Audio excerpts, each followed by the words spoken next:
Aujourd'hui, nous sommes dans un marché ouvert où nos produits se trouvent fortement concurrencés par une offre importée. Et si nous y prenons garde, le risque c'est en tout cas que cette concurrence qui peut peut-être qualifier des fois de loyale puisse affecter nos produits locaux au point en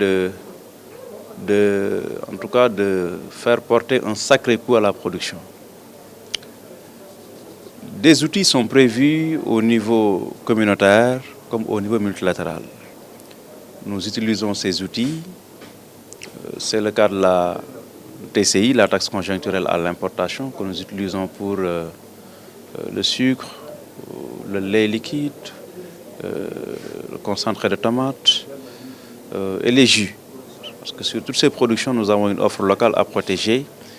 Et ces outils tarifaires sont aujourd'hui prévus pour, en tout cas, essayer de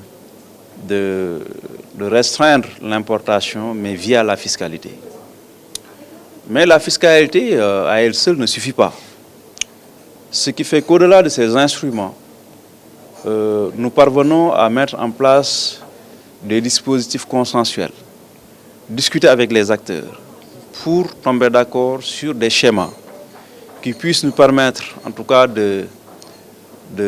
soit de geler ou de dégeler, en tout cas de rouvrir les importations, ça c'est le cas de l'oignon, la pomme de terre et la carotte, ou des formules qui nous permettent de contingenter. Contingenter, c'est un peu une forme de restriction quantitative, c'est-à-dire en limitant les quantités qui entrent de façon à, comment dire, à ne pas dépasser, n'est-ce pas, les besoins du marché. Une autre forme aussi consiste également à indexer l'achat d'une production locale, n'est-ce pas, à l'importation. Ça, c'est le cas du riz, c'est également le cas de l'huile, mais également c'est le cas de la tomate. Donc, toutes ces formes de régulation aujourd'hui sont de mise au Sénégal.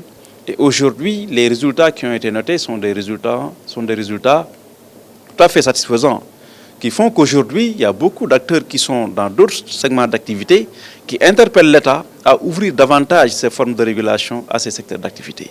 Ce qu'il faut retenir sur, en tout cas, cette perspective d'ouverture dans le cadre de la ZLECAf, c'est qu'il faudrait que nous nous préparions aussi à aller à l'assaut de ce marché. C'est des opportunités énormes. Aujourd'hui, nous avons ici au Sénégal un marché de 14-15 millions d'habitants, mais avec la ZLECAf, c'est un marché de plus de 2 milliards d'habitants, voire 2 milliards d'habitants. Donc c'est toute l'Afrique qui est concernée. Alors ça, une industrie qui, par exemple, produisait, je donne juste un exemple, 2 millions d'articles, pourra se retrouver tout de suite avec un marché pratiquement de 100 millions d'articles. Donc ça peut être des opportunités. Mais si nous devons aussi saisir ces opportunités, dans le cadre de cette ZLECAf, nous devons accepter aussi que les autres pays qui sont dans la sous-région puissent aussi s'intéresser à notre marché. Donc d'où l'intérêt aussi, n'est-ce pas, de ne pas dormir sur nos lauriers. Je sais que dans le domaine de l'agroalimentaire, en tout cas les industriels avec qui nous travaillons, en tout cas ont le sens de l'innovation. Aujourd'hui, comme on l'a rappelé, c'est des industries qui n'ont rien à envier, n'est-ce pas, à celles de la sous-région, aussi bien d'un point de vue, comment dire, manufacture, comment ils produisent leurs produits, mais d'un point de vue aussi qualité du produit fini. Donc de ce point de vue-là, nous n'avons pas d'inquiétude en tant qu'État, connaissant le niveau de qualité de nos produits Made in Sénégal, mais il faudrait en tout cas, qu'on s'y prépare, n'est-ce pas, à, en tout cas, comment dire, conserver notre marché, qui est le marché intérieur, n'est-ce pas, et à protéger aussi notre marché. Protéger notre marché, le premier outil de protection, c'est d'avoir un produit de qualité à un très bon prix.